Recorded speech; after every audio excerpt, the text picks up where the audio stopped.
দক্ষিণ ভারতের রাজনীতিতে আবারও সিনেমার পর্দা ছুঁয়ে গেল বাস্তবের ক্ষমতার মঞ্চ। তামিলনাড়ুর রাজনৈতিক ইতিহাসে চলচ্চিত্র তারকার উত্থান নতুন কিছু নয়। একসময় এমজি রামচন্দ্রন, জয়ললিতা থেকে শুরু করে শিবাজি গণেশের মতো কিংবদন্তি রূপালী পর্দা থেকে উঠে এসে শাসন করেছেন রাজ্য। সে একই ধারায় এবার আলোচনার কেন্দ্রে থালাপতি বিজয়। ক্যারিয়ারের একেবারে শীর্ষ সময় হঠাৎ করেই রাজনীতিতে প্রবেশ করে সবাইকে চমকে দিয়েছিলেন তিনি। 2024 সালের ফেব্রুয়ারিতে গঠন করেন নতুন রাজনৈতিক দল তামিলাগা ভেত্রি কাজাগাম বা টিভিকে।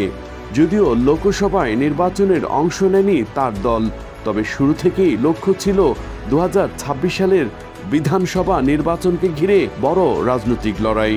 আর সেই লড়াইয়ে প্রথম মঞ্চেই বড় চমক দেখিয়েছেন বিজয়ের দল।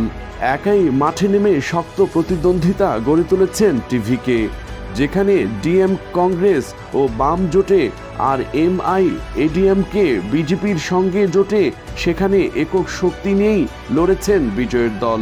সর্বশেষ প্রাপ্ত তথ্য অনুযায়ী 107টিরও বেশি আসনে এগিয়ে রয়েছে টিভিকে।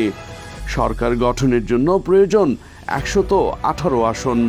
ফলে সংখ্যাগরিষ্ঠতার খুব কাছাকাছি পৌঁছে গেছে বিজয়ের দল।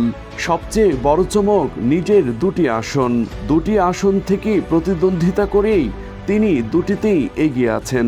চেন্নাইয়ে তার বাড়িতে এখন উৎসবের আবহ, ভক্তদের ভিড় আর উচ্ছ্বাসে জমে উঠেছে পরিবেশ।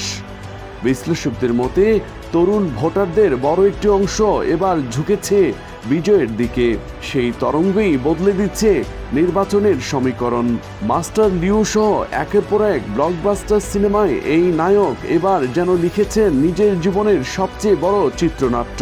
সবকিছু ঠিক থাকলে খুব শীঘ্রই তামিলনাড়ুর নতুন মুখ্যমন্ত্রী হিসেবে শপথ নিতে পারেন থালাপতি বিজয়। ডেস্ক রিপোর্ট, দৈনিক আনন্দবাজার।